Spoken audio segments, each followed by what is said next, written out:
Sa panahon ngayon, napakaraming kabataang Pilipino ang nauhumaling sa online gaming. Ayon sa isang pag-aaral, halos 43 million na Pilipino ang naglalaro ng video games at karamihan sa kanila ay kabataan. Marami ang gumugugol ng 3 hanggang 5 oras araw-araw sa paglalaro. Sa isang banda, ang online gaming ay maaaring maging paraan ng pagpapahinga, pakikisalamuha at maging isang landas sa profesional na karera. Ngunit sa kabilang banda rin, maaari rin itong magdulot ng negatibong epekto sa ating pisikal, mental at espiritual na buhay. Ngayong araw, tatalakayin natin ang epekto ng online gaming sa ating buhay lalo na sa mga kabataang Pilipino. Paano natin malalaman kung tayo ay na-addict na at paano natin mapapanatili ang tamang balanse. Yan ang ating pag-uusapan dito sa What Do You Think?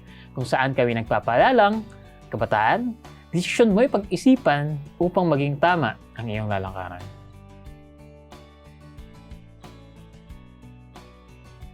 Magandang araw, kabataan! Ako po muli si Wilmer Estrito, ang inyong host, at excited ako talakayin muli ang isang napakahalagang paksa, ang epekto ng online gaming sa ating buhay. At syempre, makakasama pa rin natin ang ating espesyal na panauhin, si Jazel Diaz. Pero para mas makilala natin siya, panoorin muna natin ang video nito. Si Jazel May Martinez Diaz ay kasalukuyang nagpupursue ng kanyang doctorate degree on Intercultural Studies. Ang main focus ng kanyang paglilingkod ay mga tao sa urban areas. Dati siyang professor sa College of Theology ng Adventist University of the Philippines at nagsilbi rin siya bilang youth pastor sa AUP Philippine International Church at sa Pasay Adventist Church. Sa loob ng 11 years niyang paglilingkod, she is always working with and for the youth.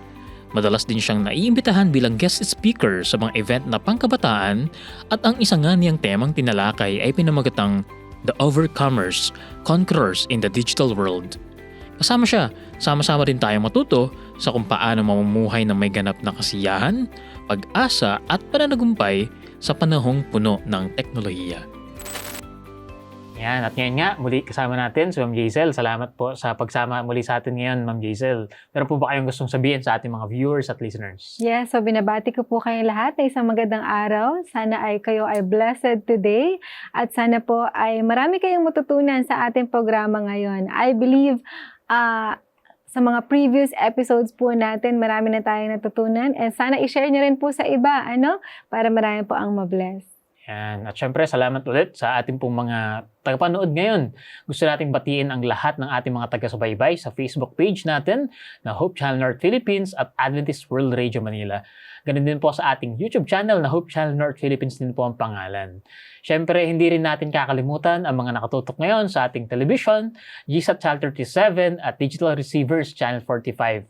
At sa mga nakikinig naman po sa ating radio, AWR 89.1 FM. Kamusta po kayong lahat? Nawa po ay lahat kayo nakakaranas ng pag-ibig ng ating Panginoon. Iniimbitahan din po namin kayo na mag-subscribe, mag-follow, i-like at i-share ang ating pong live broadcast ngayon upang mas marami pa mabless sa kapakipakinabang at makabuluhang paksa na ating pag-uusapan ngayon. Kung may mga tanong po kayo, o kaya naman mga karagdagan, pwede po kayong mag-comment sa ating comment section or di kaya ay kontakin po ninyo ang mga numbers na ito. 0917-5643-777 para po sa Globe at 0919-0001-777 para naman po sa Smart. Makikita po ninyo yan na naka-flash ngayon sa inyong mga screens. Ang paksa po natin ngayon ay may pamagat na What are the effects of online gaming? So kung sa tingin po na ikaw ay nakababad sa gadgets at sa paglalaro ng matagal na panahon, o kaya naman na ikaw isang magulang na may anak na kagaya nito, para sa iyo to. So bago po tayo magsimula sa ating talakayan, ay tayo po muna ay sumandaling manalangin. Aming Ama na nasa mga langit, Panginoon, tunay na ikaw ay Diyos na may kalooban sa amin na maging masaya, maging matagumpay. Nawa ay tulungan mo po kami na sa pamamagitan ng aming pag-aaralan ngayon ay malaman namin ang tunay na kasiyahan ay masusumpungan sa iyo, ang tunay na tagumpay ay makikita sa iyo, Panginoon. At habang pag-uusapan namin ang tungkol sa online gaming, patuloy na ang pangunguna mo po ang siyang ay maranasan at pagpalain ng ay mga tagapakinig ngayon. Ito po ang dalangin namin sa pangalan ni Jesus. Amen. Amen. So, yan, Ma'am Jazel, tayo po ay magpapatuloy sa ating pong discussion. Marami na tayong mga napag-usapan ng mga nakaraan ng mga episodes. Pero ngayon naman ay pag-uusapan natin kung paano nakaka-apekto sa ating mga kabataan itong online gaming. Kaya simulan natin, So, ano nga ba? Makikita natin katulad ng social media na pinag-usapan natin last time, hindi puro negative yung effect ng online gaming. Oo. Meron ding mga nagsasabing may positive na effects din ito. So, tingnan muna natin, ano ba yung mga positive na effect ng online gaming sa ating mga kabataan? Ayan, nakakatuwa isipin na may positive effect din pala, ano. Pero ako personally, bias ako sa online gaming. Oo, kasi minsan na-encounter ko ng mga panahon ko ng kabataan ko na pag yung mga kapatid kong lalaki ay naglalaro sila online, actually start pa nga nun ng PlayStation, tapos meron pa yung, hindi ko na nga alam ang tawag para kasi wala na silang ginawa, kundi yun lang buong araw. So, sumasakit yung ulo ko at naiinis din ako bilang mga kapatid nila, parang gano'n. Maingay din, nagsisigawan. Oo, tapos parang ang nakikita mo sa screen is nag-aaway-awayan, alam mo yun. And of course, we don't tolerate those kind of things, di ba? Pero naglalaro nila yun yung game nila. So ako, I have my own bias, pero to tell you honestly, totoo din naman talaga na meron siyang mga positive effects din naman, So one example is, for example, sa critical thinking natin and strategy development, meron din talaga kasi sa online game kasi kailangan mabilis ka mag-isip, kailangan marunong ka mag-strategize, kailangan marunong ka rin mag-decide. So, at some point, yung cognitive skills ng isang kabataan is talagang na-exercise din talaga, Kasi, totoo naman yun, di ba, Wilmer? Na-try mo ba yun? Medyo, So, nag-strategize ka, di ba? Totoo. Kailangan mag-isip ka din para kasi may manalo mga missions ka. na kailangan tutuparin, kailangan tapusin ng mga episodes.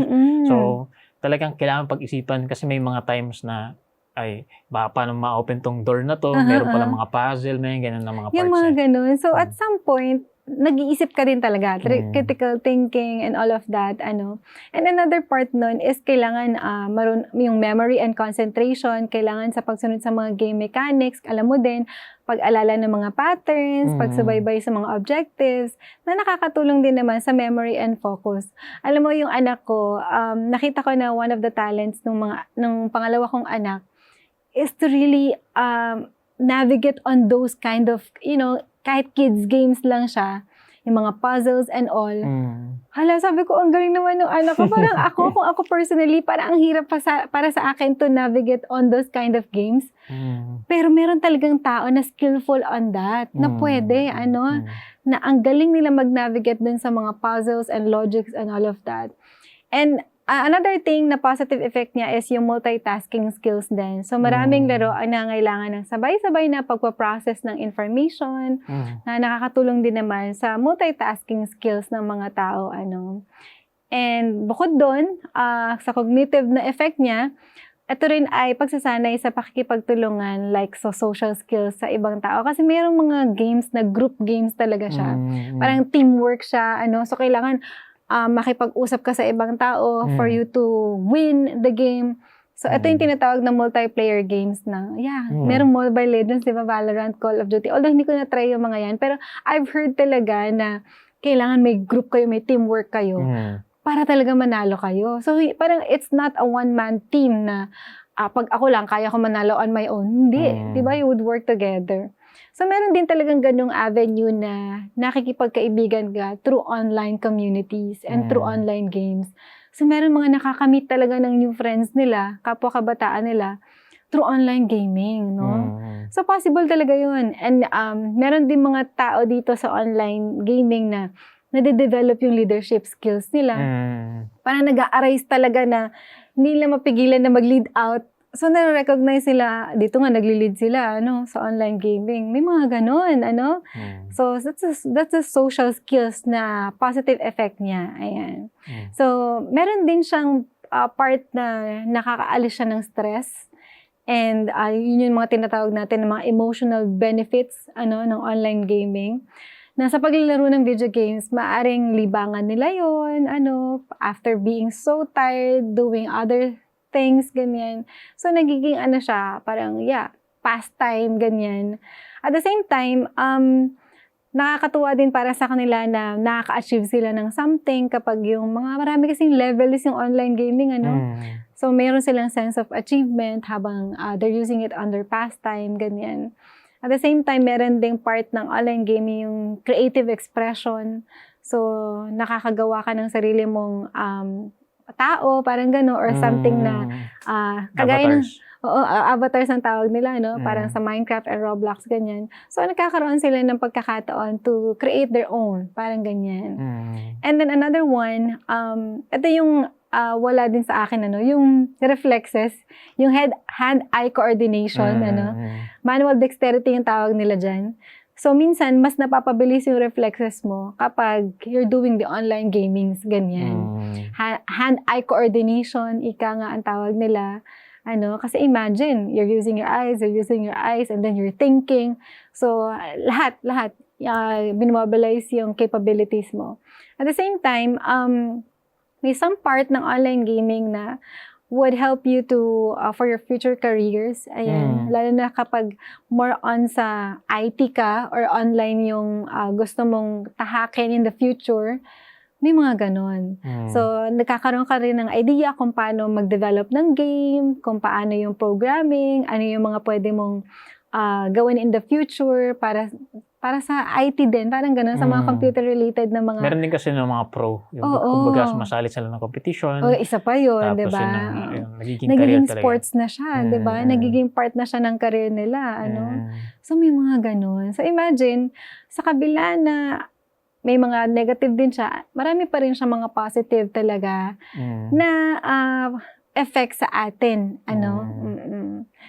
So, ano masasabi mo doon, Wilmer? Do you also feel na, kasi na-try mo rin yan, di ba? Do you also somehow felt na may mga positive effects din siya sa'yo? In a sense, yung pagdating sa eye and hand coordination, nagagamit naman siya in a sense sa kung anong ginagawa ko ngayon na video editing or ano. Pero, I mean, medyo naging bias din ako sabi kong bias din ako ngayon kasi yung naging effect nun sa akin kapag tinitimbang ko, sa akin personally, yung multitasking, in a sense, parang lagi akong naghahanap ng, hindi ko gusto na isa lang ang gagawin ko, gusto ko marami akong ginagawa, in a sense. Pero, kapag nakikita ko rin, parang mas konti pa rin yung na-achieve ko sa pag-multitask kaysa kung nagpo-focus ako sa isa. At pagdating din sa eye and hand coordination, nakikita ko na kaya ko naman matutunan yun sa ibang mga bagay na wala yung side effects na nakuha ko sa paglalaro ng games nung time na addict pa ako sa gaming nung time na yun. So, totoo may mga positive siya sa akin personally. Pero kapag babalikan ko, mas marami ako na pinagsisisihan na naging addict pa ako ngayon na gusto ko siya na mawala sa akin na merong mga residue pa nung addiction na yun, meron pa hanggang sa ngayon. Kumbaga, hindi ko sana siya kailangan alisin ngayon kung hindi ko naman siya tinry. Kumbaga parang sa health, pagdating sa health, meron tayong mga nutrients na pwede namang makuha doon sa natural na pwede natin mapagkunan nang walang side effects kung kukunin natin sa ibang mga bagay. Na halimbawa, multivitamins kunwari, maganda na meron tayo nun, pero meron mga side effects na makukuha rin tayo na pwede naman makuha natin ng pure lang kung sa tamang sources natin kukunin. I mean, yun lang sa akin. Parang bias agad tuloy yung bias agad yung totoo, pero maganda yung totoo na nakikita ko yung part ng mga sinabi. Tungkol sa friendship, totoo na may makakabuo ka talaga ng friendship. Pero, pwede mo rin makuha yun nang hindi makukuha yung side effects ng gaming sa ibang mga bagay, sa ibang mga avenues. Yun lang sa akin. Actually, to be honest, Wilmer, I allow my second daughter to actually use games sa kanilang tablet. Pero pinipili ko. Yung games? Oo. Kasi ayokong kumuha sila or mag-download ng games na would be very addictive, at the same time would be against our principles. Ganyan. Kaya ang ginagawa ko, i-check ko muna yun. Kung ano yung matututunan nila with this, ganyan. Kung it would lead them to addiction or not, ganun. Pagdating sa critical thinking, ayan, meron talaga mga games na doon lang ang focus. Totoo. Maganda yun. So, meron kasing talagang maraming games. Like, for example, una, yung Bible trivia. So, okay lang yun. There's no problem with that. Tapos yung mga games. Puzzles na, you need to figure out how to solve this. Parang ganun. So, gusto ko rin kasi matutunan ng mga bata yung you have to figure out things. Parang ganon. Ay, kasi puro violence nun eh. Oo. Yun nga lang kasi, ang dami kasing may violence, di ba? The good thing sa akin, mga babae yung anak ko. Pero ang tendency kasi, kung lalaki, medyo attracted sila sa may mga violence and all, ano. So, yung sa akin, nalilimitahan ko pa sa mga ganun. Kasi nga, I have girls, parang ganun. So, kung kaya talaga natin to choose pa rin, to be very critical, with the kind of games. games. Oo. Maaring makuha pa rin natin yung benefit. At the same time, maiwasan yung mga negative effects niya. Yan. Abang pinag-usapan natin, nasabi na rin namin yung mga Oo negative. nga No? eh. Ano nga ba talaga yung mga negative effects nitong online gaming pagdating sa ating mga kabataan at hindi lang sa mga kabataan? Totoo. So, unang-unang negative effect niya talaga is sa health talaga natin. Health-wise kasi, sabi nga, addictive talaga siya. So, karamihan din talaga ng mga naglalaro napupuyat. Tapos, nakukulangan talaga sila ng tulog. Alam mo kasi, nakakalungkot kasi whenever we have puyat o napupuyat tayo, nababawasan kasi yung mental capabilities natin eh. So, karamihan sa mga nag-online gaming is talaga napupuyat sila. So, sleep deprived talaga sila. Kaya, makikita mo, abang sinasabi natin na makakatulong yung games kanina sa critical thinking, di ba? Strategizing. Pero at the same time, sinisira naman yung brain cells mo. Oo nga Di ba eh. parang kinaka-counteract niya rin yung sariling benefit na ini-offer niya, Yeah, di ba? that's true. Wala lang, yun lang yung nakikita ko. Nagtataka tuloy ako, ano kaya ang gap na nire-resolve ng online gaming? Kasi di ba, sabi ko nga sa'yo kanina, yung social media, there's a gap na fill in ng social media. Pero ngayon, na-curious tuloy ako, ano talaga yung gap na pinifill in? Sa tingin ko, more on entertainment talaga. More on entertainment. Possible din. Possible din talaga. Parang hobby siya or stress reliever, something like that. Parang ganun. Or at some point, to ignite the critical thinking dun sa mga ibang mga games, Then another one then, aside from sleep deprivity, is yung lack of physical activity. Kasi totoo naman, na nando ka sa harap ng screen ilang oras, tapos, syempre, nakaupo ka lang, ganyan. Mahirap naman na naglalaro ka na tumatakbo ka, So, mayroon ng mga ganong klaseng games ngayon. that's diba? good. Yung VR. naka-VR, ganyan. Pero meron kasi talaga mga games na buong Nakaupo araw ka ka lang. doon na nasa harap ka ng computer, nakaupo ka lang, gano'n. Tapos minsan hindi ka kumakain, ganyan. Tapos syempre yung mata mo, iba yung radiation ng computer, talagang lalabo yung mata mo, sasakit din yung ulo mo and all kapag nakatutok ka lang doon talaga sa computer. Kaya pala nakasalamin niya po si Wilmer, Ginalaw ko lang. Ginalaw mo lang. Hindi, pero even dun sa mga IT na mga nag-work sa IT and na computer, sa mga office din, na nakaharap talaga sila sa computer, sinasabihan talaga sila na mag-break time. Tapos tuwing mag-break sila, punta sila sa outdoor or tingin sila sa mga nature, sa green, di ba? Para talaga umayos yung mata nila at parang... Hindi pa ako nag-opisina. High school pa lang ako. Kailangan ko ng magsalamin. Grabe, no? Kasi nga sa online gaming and all, di ba? Pero imagine the effects sa physical health natin, And then, hindi lang doon, kundi even sa mental health talaga natin. Kasi nga, addiction siya. So, yun, inuuna mo yung paglalaro kaysa sa pag-aaral, kaysa sa pagkain, kaysa sa pagtulog. Tapos, since sa labis mong paglalaro, nagiging competitive ka na, minsan nagiging stressful na sa'yo yung paglalaro, kasi nga, natalo ka, alam mo yun? Nade-depress ka pag natalo ka, ganyan. So, i-handle mo parang rin yung mga emotions mo. Parang nagagalit ka sa developers ng game. Ba't sobrang hirap naman ang ginawa nila?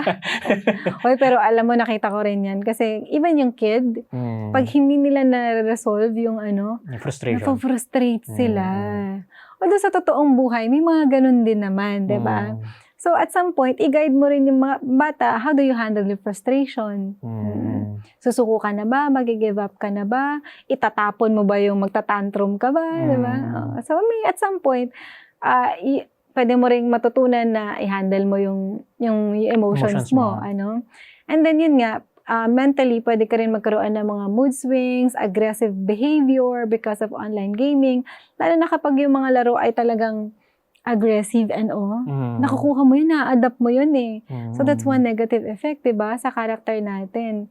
So at the same time, minsan, napapabayaan natin responsibilidad natin. So imbes na nag-aaral tayo ng mabuti, one time tuloy, nagtuturo ako sa high school, and then, alauna kasi yung class ko.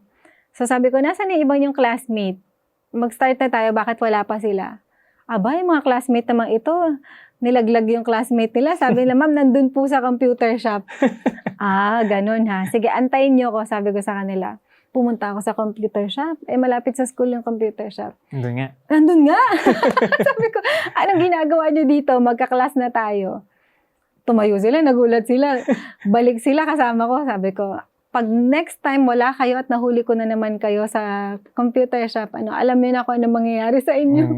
So, ganun kasi yung tendency. Parang hindi na nila alam yung time na, kasi nga, nalulong na sila, laro sila na laro. Hindi nila time na kailangan na palang pumasok sa school, kailangan na palang gawin itong mga bagay May na to. experience din ako nun. Although hindi kami sinundo. So, hindi ka na pumasok sa school. Pumasok kami, Cutting? pero late na kami. Ayun, mga Doon yun, ganun. pinatayo kami sa harap.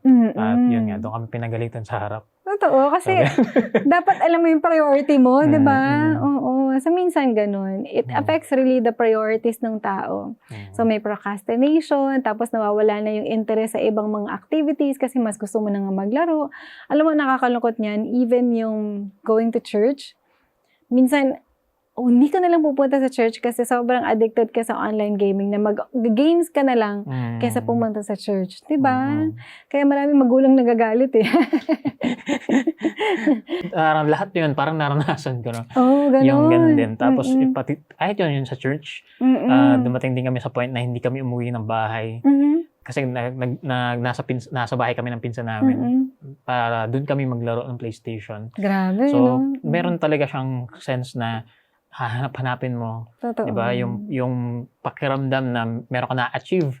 Kasi natatapos mo yung isang level to the next level, tapos level ka ng level. Tapos, ang problema lang na nakikita ko doon ay yung sense ng achievement mo ay hanggang doon lang. Totoo. Paglabas mo doon sa totoong mundo, may na-achieve ka ba? na-achieve ka ba? Kumbaga, yung totoong competence na kailangan mo, yung skills na pwede mo pang matutunan na ma-apply mo sa real world, ay hindi yun yung natutunan mo. Unless siguro kung magiging sundalo ka. Pwede. Merong isang research na nakita ko. Hindi man research, para siyang documentary na nagbibigay ng testimony yung retired na soldier. Kasi nasabi niya na nung time nila, parang simula pa lang na nagbo-boom yung virtual reality. Part ng training nila ay pinapakita sa kanila yung ganon, yung paano papatay, paano papasok sa isang sitwasyon, ano yung maging actions nila. Pero ang sabi niya, kapag i-compare niya yung computer games ngayon, compared dun sa virtual reality na meron sila, mas realistic yung ngayon. So, ibig sabihin, kanila training pa lang yun. Yeah. Pinondohan ng gobyerno para matrain sila. Ngayon, binibili ng tao para maging entertainment natin, yung parang training nila paano pumatay. So, yun yung nakita ko dun sa documentary na yun. Kaya, subtly, di ba? In a very subtle way, yung mga tao ay natitrain kung paano kumitil ng buhay. Yeah, to be brutal. To be brutal, to be violent. Kahit na hindi yung training nila. Di ba? So, kaya nakikita natin, lalo sa ibang mga bansa kung saan pwede na magdala ng armas, weapon. Mas prone sila na gawin yon pag nag-hype ang emotion. Ayun agad, di ba? Kasi na-train sila, nakita nila kahit sa mga games lang nila. Di ba? Kaya alam mo, na-appreciate ko yung mga countries or lugar na nafi-filter nila yung pinapanood ng mga bata. Kasi pwede talaga na violence are there. Alam mo yun? And kapag kasi nakikita mo palagi yung violence, you are what you see. Parang nakakopy mo siya ng agad-agad. Parang ganun, madali para sa'yo to copy it. And imagine, kunyari 8 hours ka na nag-online gaming na puro wars and violence yung nakikita mo, it will be easier for you talaga to do it on reality, di ba? Buti kung 8 hours lang. And more than 8 hours pa nga. Naranasan ko dati na more than pa nga. Oo. So that's one part. So another negative effect is yung sa social isolation and problema sa pakikipagkapwa-tao. So dahil mas mababa yung face-to-face interaction, nababawasan talaga yung pakikipag-usap sa totoong buhay. Alam mo nung minsan, sabi nung isang nag-testimony sa program namin, dahil nalulung siya sa online game, hindi na siya nagkakaroon ng oras para makipag-usap sa mga magulang niya, sa mga kapatid niya. To the point na yung relationship nila, may gap talaga.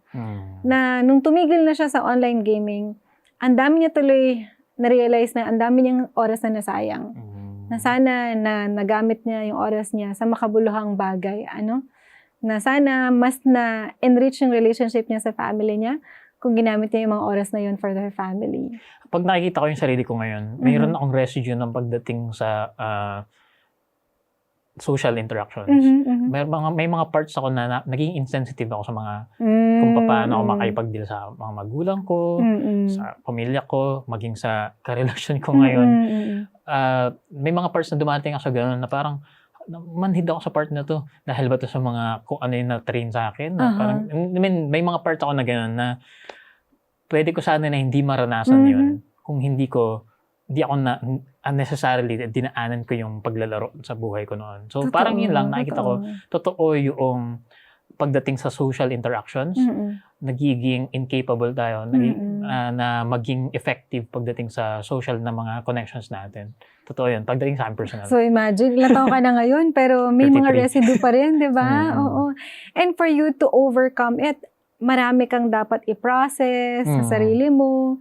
Kailangan maging aware ka na naging ganito pala ako, so ano yung gagawin ko, na kailangan minsan maging intentional ka na to be better, to develop it, kahit na sana na-develop mo noon, yung mga ganon. So another one is, meron tayong danger, online safety, and at the same time, yung mga financial matters, no? Kasi pag na-addict ka na sa computer, tapos lalo higit pag yung binabayaran mo may mga binabayaran ka, sa computer shop or hindi lang yun, sa computer shop, saka yung, parang minsan may binabayaran, di ba? Para mag-continue ka with the game. Oo, ganun. Minsan may subscription, meron naman mga in-game na mga purchases. Oo, yun yung ganun. Para may upgrade na ganyan. So imagine, dahil sana nagamit mo yun sa ibang bagay na mas makabuluhan, di ba? O kaya pinambili mo ng pagkain. Pero ayun, ginamit mo sa mga ganun. Maliban kung pro din nga talaga.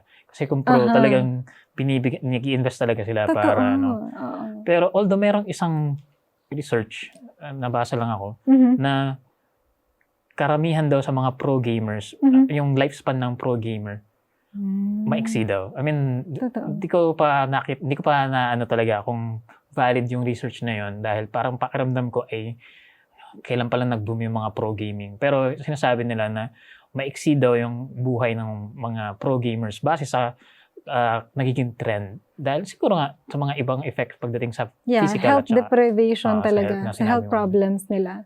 Kasi hindi maiiwasan na magpupuyat talaga sila and would spend a lot of hours in front of the computer kung talagang online gamer sila. Lalo na kung yung pro, diba? So, imagine mo na lang. Imagine mo na lang yung lifestyle nila. So, no wonder it could lead to shorter lifespan talaga.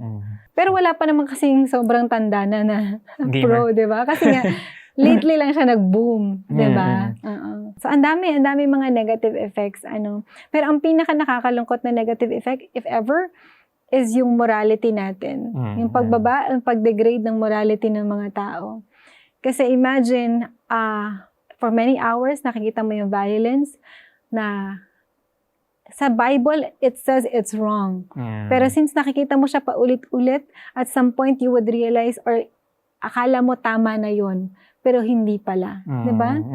So, doon nag-a-arise talaga yung mga criminals, yung mga wrongdoings. Mga road rage. Oh, diba? Even that. Oo. And then imagine, even yung ugali mo, nababago Kasi yun yung nakikita mo Could you stay calm? Imagine, kung ganun yung lagi mo nakikita. Could you stay peaceful within you? Kung ito yung lagi mo nakikita. Parang lagi kang merong vengeful na response sa mga bagay. Mabilis ka mag-retaliate sa kahit maliit lang na bagay. Kaya yung talagang nagiging effect niya. Saka imagine, nandun din yung anxiety na baka mangyari to sa totoong buhay. So, nag-iingat ka din and all. Na parang very careful ka din. Saka iba yung tingin mo sa tao. Kasi nga, sa games, ganun, di ba? Maraming mga ganun. So, naiiba yung mindset, yung perception, even our hearts. And ang nito ay napaka-subconscious na to. Very subtle lang sa isip mo siya. Very subtle talaga. May mga magsasabi na nadi-differentiate ko naman yung real Mhm. world tsaka sa game world. Mhm. Kumbaga, totoo naman yun. Yeah. Pero kapag naging intentional ka, kaya mo ma-differentiate. Yes, totoo. Pero kahit na intentional ka, may mga times na hindi mo kayang dayain yung isip mo. Mayroon kang subconscious na meron kang ganong klase na mindset na anxiety na That's true. baka mangyari to, Mm. baka ano maging response ko kapag mangyari to. Mhm. Parang ganun yung pwedeng mangyari sa isip mo na parang ikaw na mismo yung sisira sa isip mo na pwede naman na hindi mo yung maranasan. So parang ang tendency, you would be very combative, di ba? Parang lagi kang ready to fight, parang ganun. So, yun yung nakikita ko, no? Kaya napakahalaga talaga pala, no, na tayong lahat sa atin pong mga pinipili, whether sa games or sa real life, ay pinipili natin, iniisip natin, ito ba yung magbibigay ng luwalhati sa ating That's Panginoon? true. Ito ba yung makakatulong sa akin para mas lalong lumago sa aking pakikipagkapwa-tao at pakikipagrelasyon sa aking Panginoon? Sinasabi nga sa 1 Korinto 10:31, kaya't kung kayo'y kumakain o umiinom o anuman ang inyong ginagawa, gawin ninyo ang lahat para sa ikaluluhati ng Diyos. So mahalaga na maging responsable tayo sa ating paggamit ng oras at tiyakin na hindi ito nagiging hadlang sa ating relasyon sa kapwa at sa ating relasyon sa Diyos. Maging ito man ay sa gaming o sa totoong buhay. So napakaganda nung unang bahagi na atin pong napag-usapan. Maraming mga aspeto ng gaming na ating na-discover, na-explore, di ba? At kung kayo may mga katanungan tungkol sa ating topic, pwede po kayong mag-comment sa ating comment section or di kaya ay kontakin po ninyo ang mga numbers na ito, 0917-5643-777 para po sa Globe or 0919-0001-777 para naman po sa Smart. Makikita niyo po yan na naka-flash ngayon sa inyong mga screens. Pero bago po tayo magpatuloy, magbigay daan muna tayo sa isang special na intermission song.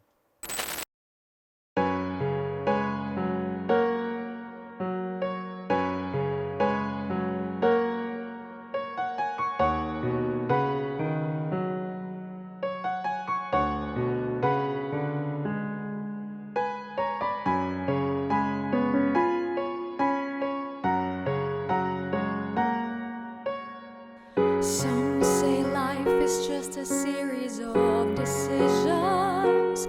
We all make choices. We live and learn. Now I'm standing at a crossroad, and I must choose which way to turn.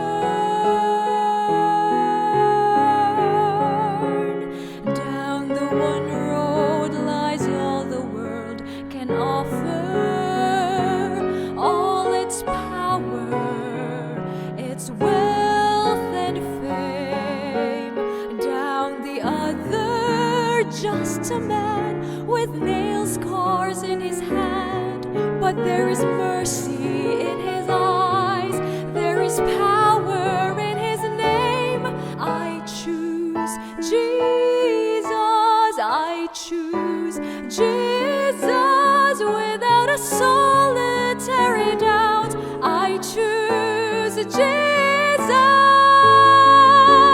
not for miracles, but for loving me,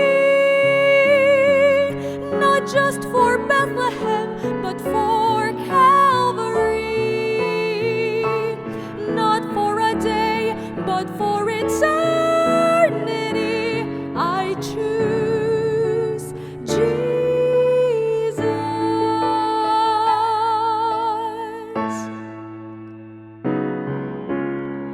All my life I sailed the sea of reason.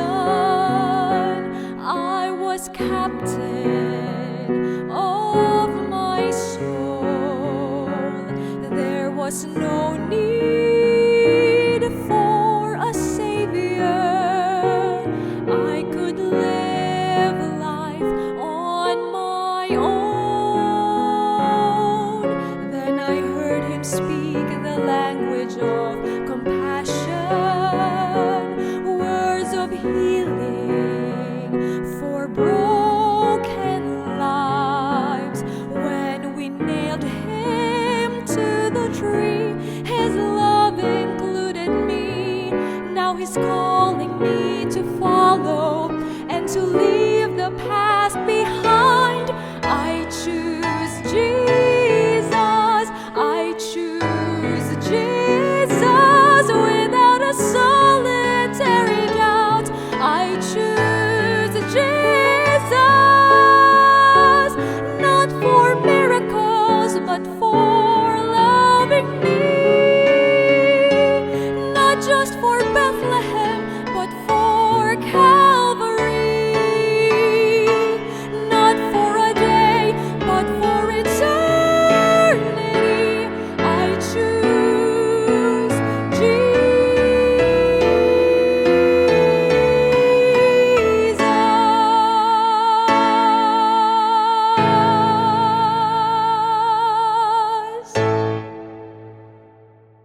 Welcome back po sa What Do You Think? Kasama pa rin po natin ang ating special guest, si Ma'am Gazel Diaz.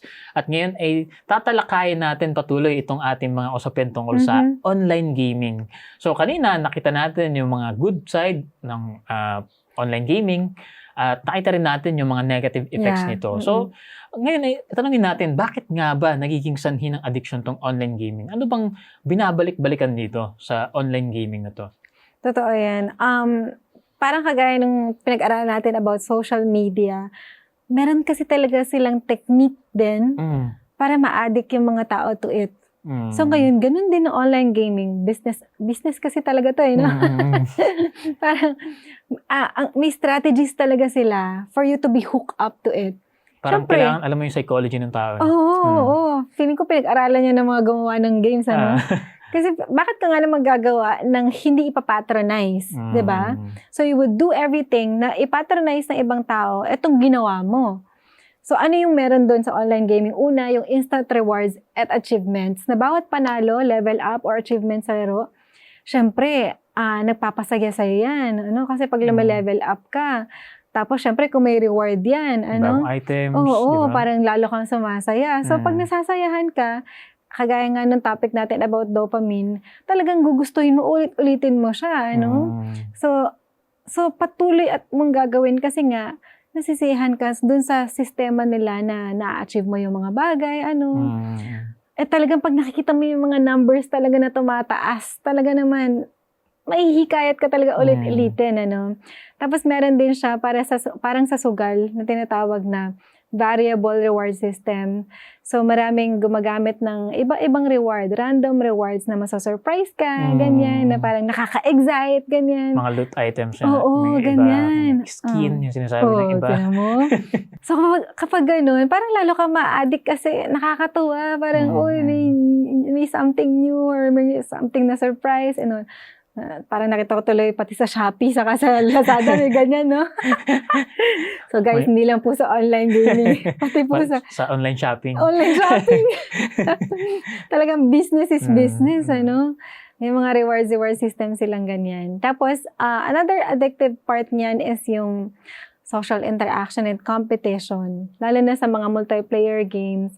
So, syempre, kapag feeling mo na masaya nakikipagkwentuhan or nakikipag-connect with other people. Tapos pinupuri ka ng mga kagrupo mo. Oo, na-appreciate ka nila. Uy, grabe, ano.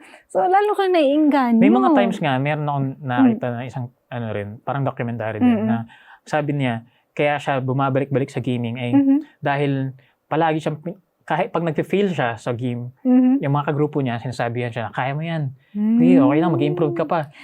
Grabe. Na hindi niya nararanasan sa totoong buhay. Yun na nga.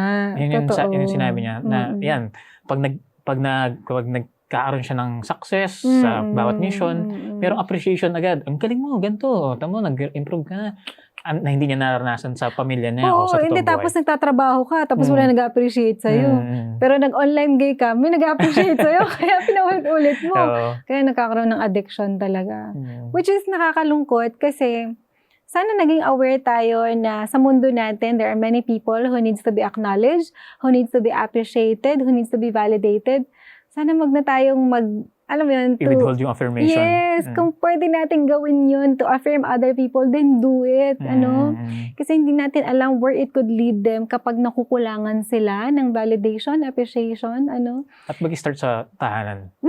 Yeah, totoo yan. Sa family kung sanay talaga. sila na binibigyan ng affirmation ng mga tao sa pamilya nila, hindi naman nila kailangan maghanap nun sa iba. Totoo, diba? totoo. So, napakahalaga na kahit bumabalik ko lang sa magulang, kahit sa mga magulang natin, i-train natin, sarili natin na maging appreciative sa ating mga anak. Pero alam mo, may napansin ako sa panganay kong anak.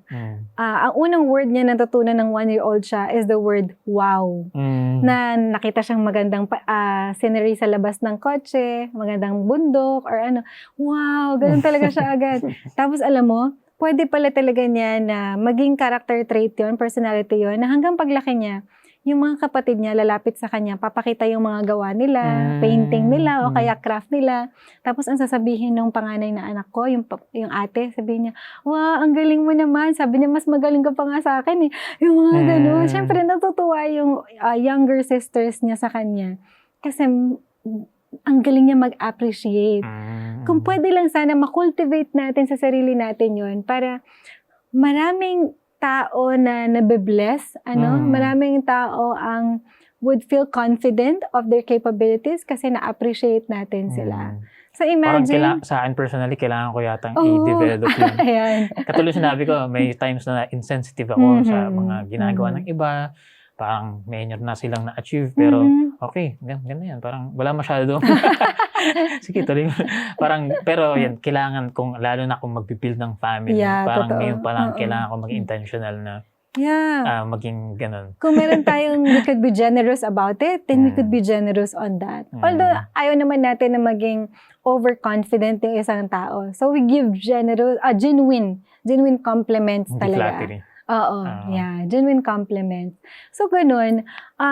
Meron ding part ng mobile or online gaming na tinatawag na escapism o pagtakas sa tunay na buhay. Mm. Na para sa ilan, ang gaming ay paraan para makatakas sila sa stress or problema or sa negative emotions o sa tunay na buhay. So, mas naging addictive siya. Lalo na kung madalas kang stress. Mm. kung lagi ka na lang stress, di ba? Parang yun na lang yung lagi mong Pero pupuntahan. ang problema kasi nun ay stress ka, naghahanap ka ng relief doon. Tapos pagkatapos, kapag sobrang nababad ka, stress din ka rin pagkatapos eh. Actually, So, hindi na-resolve yung stress mo. So, kahit sa ang klase ng short-term na mga resolutions, halimbawa, meron kang problema, meron ka ng alak, pagkatapos ng alak, may problema ka ulit. O, di ba? Diba? May problema ka pagdagdag pa nga, problema sa pamilya mo, sa Sa health gastos mo, mo and all. di ba? So, kailangan wag tayo maakit sa mga short-term na mga Ganun band-aid na solutions, nga. di ba? Ganun Ayan. na nga. Yung akala mo nabawasan yung stress mo, pero na-stress ka pa ulit. Mm.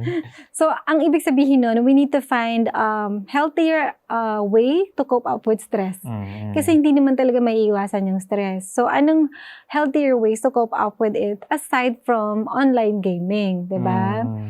Pwede kang ako I find time talaga to do exercise. Mm. Kasi dumarating talaga ako sa point ng buhay ko na, Lord, hindi ko na alam gagawin. I was so overwhelmed, na-stress talaga ako. Then I do physical exercise. And then maya-maya I would feel better. Mm. Mas gumagaan yung pakiramdam ko, yung katawan ko. And then parang mas nagiging clear yung thinking ko. What could I do next? Na mas magiging productive ako. Parang ganon. Tapos sa online gaming din kasi, kaya addictive siya. Meron kasi dyang endless progression na parang minsan walang definite ending. Mm. Diba? Parang grabe yung level niya na walang katapusan.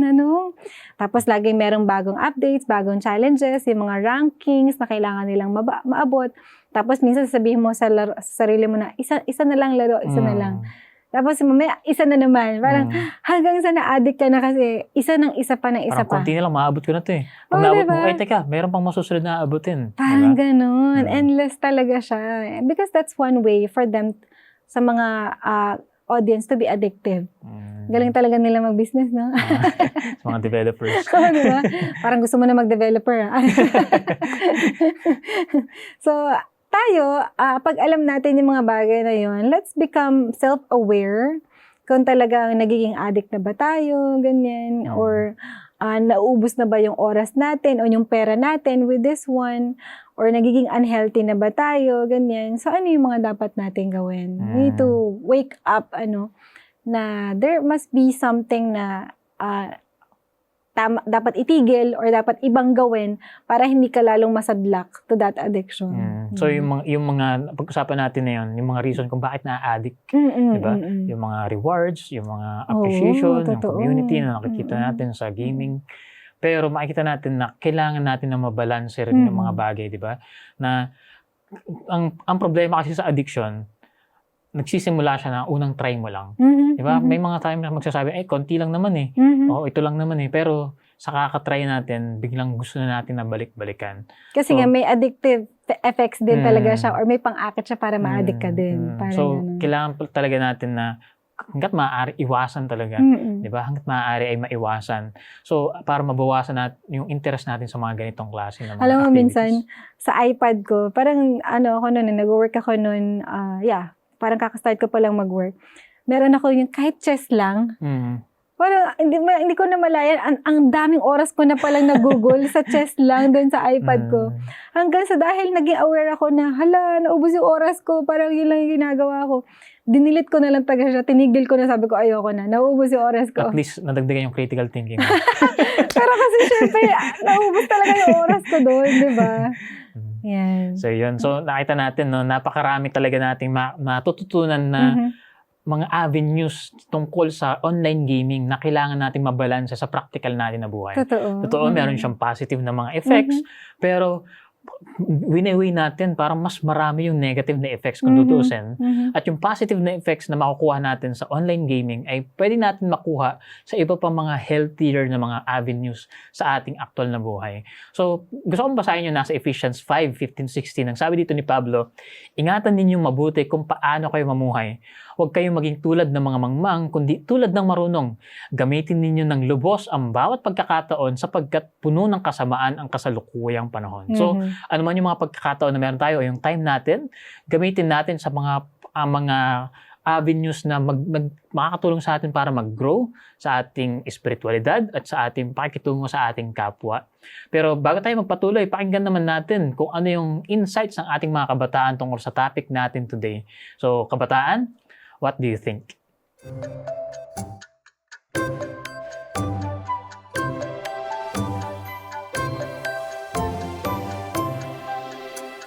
An example po is sa akin is mas madami po ako naging kaibigan dahil sa online games po. Though hindi ko man po sila kilala physically, nagiging kaibigan ko po sila through the game kasi nakakasama ko po sila dun. Ang sa tingin ko lang po magiging bad effect po ng online games is addiction po. Dahil lahat naman po ng sobra pangit sa tao, di ba po? So yun po yung sa tingin ko pong makaka-apektong masama sa aming kabataan. Yan, maraming salamat kay LJ sa pag-share ng kanyang insight tungkol sa topic natin today about online gaming. So, Ma'am Jaisal, anong gusto mong sabihin sa sinabi ni LJ? Feeling ko talagang totoo yung sinabi niya na marami siyang nagiging friends. Siguro marami din siyang time na nag-google din sa online gaming for him to actually say na, yeah, natuwa siya kasi marami siyang nagiging friends online. Yung tipong hindi mo sana sila magiging kaibigan, pero naging kaibigan mo kasi nga, you're doing online gaming. Totoo naman talaga yun, Tapos siguro, at some point, kapag matagal na kayo nag-online gaming, pwede kayo mag-meet up, ganyan, para maging totoong magkaibigan kayo. May mga ganyan na instances. Oh, diba? So, at some point, nakakatuwa na it could be an avenue for new friendship kaysa yung friendship mo lang sa school or friends mo lang sa kapitbahay, o ganyan. Pero yun nga, yung sabi niyang negative effect is yung addiction, which is, totoo naman talaga, na kapag sobra na yun, kapag sobrang yun na lang yung ginagawa mo, marami talagang effect. Lahat ng mga negative effects na binanggit natin, mararanasan mo talaga, diba? Na, okay, nanalo ka nga sa isang part na nagkaroon ka ng mga other new friends, pero talo ka naman in terms of your health, in terms dun sa naging effect sa health mo. And even sa finances mo, and sa pag-achieve mo ng totoong laban sa buhay. For example, hindi ka na nakapag-aral ng maayos, alam mo yun, dahil sa pag-online gaming, ganyan. Then talo ka din, di ba? Talo ka din, lalo higit sa totoong buhay. Nanalo ka nga online, talo ka naman sa totoong buhay. Para saan, di ba?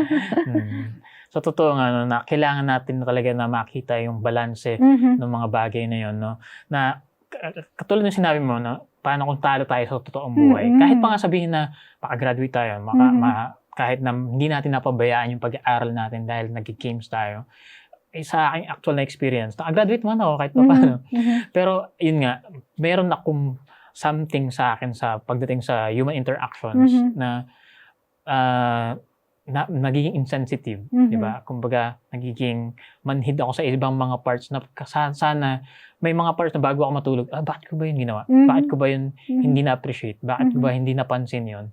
Totoo nga pala na gano'n na mararamdaman kapag ito ang ginawa ko, ang sinabi ko, o kaya yung hindi ko ginawa. Totoo. So, kung sa akin, nakakapag-build naman tayo ng connections dahil nga community. Kumbaga, pag sinabi community, meron kayong common na na gusto lahat. Mhm, Kaya mhm. nakakabuild tayo ng online game community kasi nga lahat tayo nag-online games. Yeah. Mm-mm. Pero kung gusto natin ng deeper na mga relationships, deeper na connections, meron mga ibang alternative way para makabuo ng mga ganun na klase ng Mm-mm. interaction. Totoo. At saka meaningful din na communication. Mm-mm. So, yun ang personal na sa akin. Hindi ko yung ini-invalidate yung kay LG.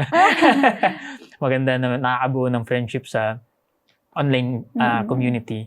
Pero ang sa akin, sa personal ko ay gusto ko na makapag-build din ng deeper na relationship sa personal naman na level. So, yun Actually, yung to be honest, Wilmer, marami na nga tayong battle sa buhay.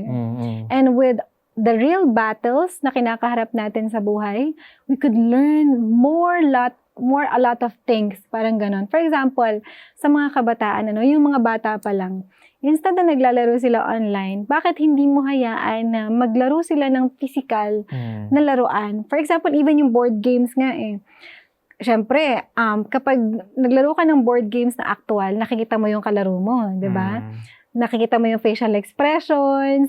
Minsan, through looking at, kunyari, yung games of the general na laro, through looking at the facial expression or reaction ng kalaro mo, nakikita mo or nagkakaroon ka ng hint kung bakit yun yung inlaro niya, kung bakit yun yung ginalaw niya, ganyan. So, at some point, nadadagdagan lalo yung practical skills mo, at the same time, yung social skills mo, ganyan. And then, nandun na rin yung critical thinking and all.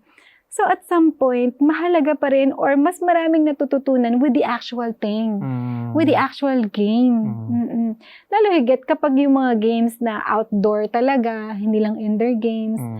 Aside from the social skills, sa critical thinking skills, even yung pakikipag-interact mo with the environment, nadadagdagan yung skills mo on that. Kung akala natin na, dito mami, natututunan ko tong ganto, anak, sa totoong buhay, mas marami kang matututunan. Tigilan mo yan. Actually, kasi nga, yung mga games din naman, kinuha lang din sa totoong buhay. Diba?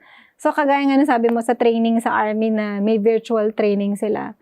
So, kasi, nakuha din nila yun sa totoong mga pangyayari, sa totoong buhay. So, just for the training sake, sige, gamitin natin to for the training sake. Kasi balang araw, pwede mo rin ma-experience tong mga to at some point. Pero ang kasi doon, nung naalala ko sa documentary na yun, yung training na yun ay binibigay sa kanila para maging, kumbaga, yung awa nila mawala. Kumbaga, masanay nga talaga sila para pumatay. So, ibig sabihin, tapos magiging readily available yun sa public ngayon. Yun nga lang. So, nasan yung senses ngayon nila pagdating sa mga ganun klase ng mga...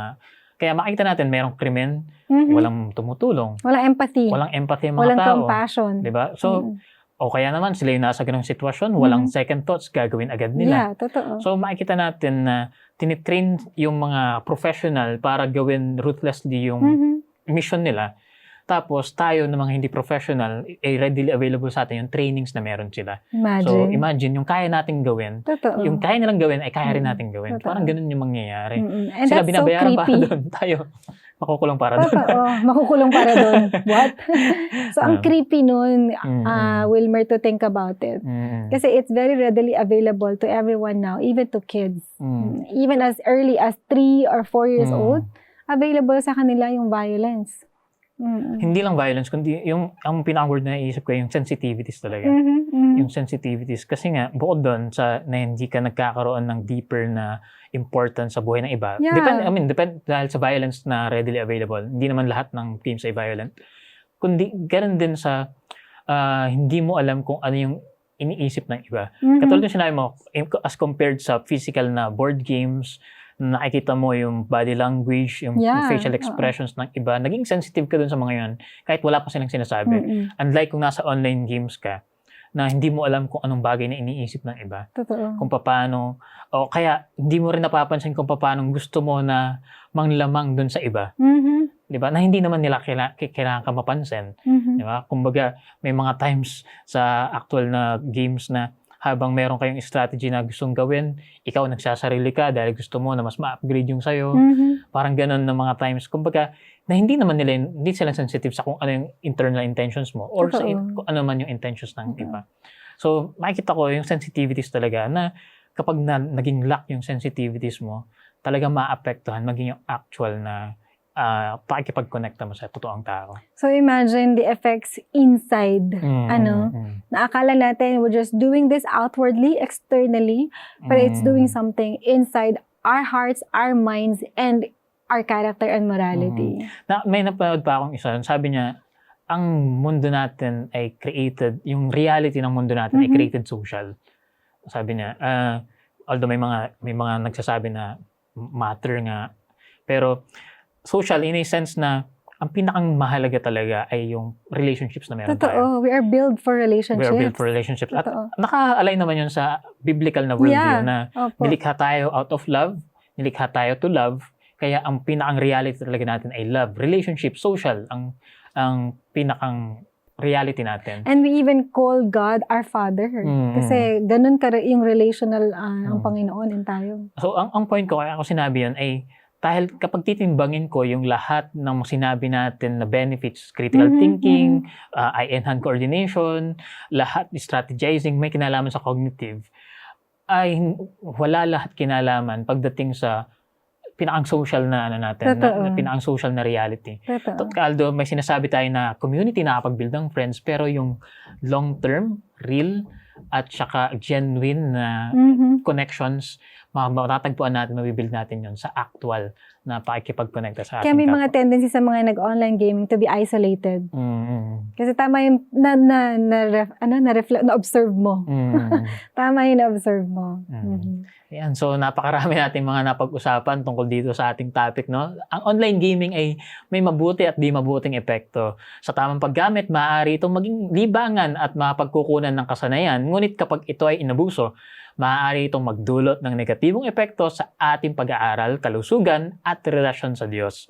Matatagpuan natin sa Philippians 4:8, ang sabi doon, isipin ninyo ang mga bagay na totoo, marangal, matuwid, malinis, kaibig-ibig at kapuri-puri. So piliin natin gamitin ang ating oras na bigay ng Diyos sa mga bagay na magpapalakas ng ating pananampalataya, sa ating tunay na buhay at syempre sa ating pakikipag-connecta sa ating kapwa. So, bago tayo magtapos, tayo po muna ay manalangin with Ma'am Jaisel. Yeah, so tayo manalangin. Makapangyarihan naming Diyos, maraming salamat sa inyong kabutihan. Na Panginoon, tinuturuan niyo po kami which is good, which is bad, which is things that we need to continue and the things that we need to stop in our lives. Lord, sa mga tao na nakapanood o nakapakinig ngayon that fell into addiction with online gaming, Lord, have mercy on us, have mercy on them. Natulungan po silang makawala o ma-set free with this kind of addiction. Allow them, Lord, to have a purpose continually and yung purpose na mag-lead back to them to a better relationship with you and a better relationship with the people around them. At nawa, Panginoon, patuloy na biyayaan, pagpalain niyo po kami. Ganon din po tulungan ang mga magulang na nakapakinig na ito. If they have kids who've been struggling with this, Lord, tulungan po sila to handle these things and to even educate the kids also on how to do, to overcome this pagsubok sa kanilang mga buhay or addictions, Panginoon. At nawa, O Diyos, kayo ang lagi naming i-glorify sa lahat ng aming gagawin. Patawarin po kami sa lahat ng mga pagkukulang. Ito po ang aming dalangin sa pangalan ni Jesus. Amen. Amen, amen. Yan, maraming salamat po, Ma'am Jaisel, sa makabuluhan na naman na usapan na ating napangunahan ngayon, no? At syempre, salamat din sa ating po mga tagapanood at mga listeners. Kung may mga tanong po kayo o mga karagdagan, pwede po kayo mag-comment sa ating comment section or di kaya i-contactin po ang mga numbers na to, 0917-5643-777 para po sa Globe or 0919-0001-777 para naman po sa Smart. At makikita nyo pa rin po yan na naka-flash sa inyong mga screens. At huwag po ninyong kalimutan na i-follow ang ating programa para sa mga susunod po na makabuluhang talakayan. Sa susunod nating episode, pag-uusapan naman natin ang tungkol sa panonood ng drama series at mga movies. Paano ito makaka-apekto sa ating emosyon, pananaw at relasyon sa Diyos. So abangan natin yan dito pa rin po sa What Do You Think? Kung saan kami nagsasabing, kabataan, desisyon mo'y pag-isipan upang maging tama ang iyong lalakaran.